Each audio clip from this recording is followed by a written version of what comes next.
السلام علیکم ورحمۃ اللہ وبرکاتہ۔ الحمدللہ نحمدہ ونستعینہ ونستغفرہ ونؤمن بہ ونتوکل علیہ ونعوذ باللہ من شرور انفسنا ومن سیئات اعمالنا۔ قال اللہ تعالی فی القرآن المجید والفرقان الحمید۔ فاعوذ باللہ من الشیطان الرجیم، بسم اللہ الرحمن الرحیم۔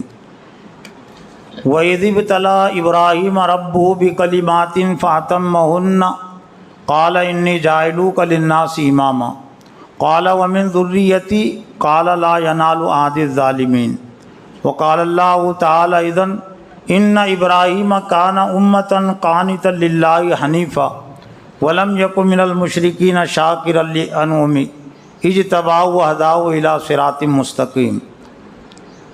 وقال اللہ تعالی اذن قد كانت لكم اسوة حسنة في ابراہیم والذین معه اذ قالوا لقومهم انا براء منكم مما تعبدون، صدق اللہ العظیم۔ وقال النبی صلی اللہ علیہ وسلم اللہم صلی علی محمد وعلی آل محمد کما صلیت علی ابراہیم وعلی آل ابراہیم انک حمید مجید۔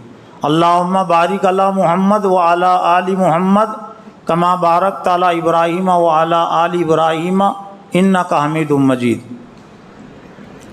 معزز اساتذہ اکرام اور عزیز طلبہ،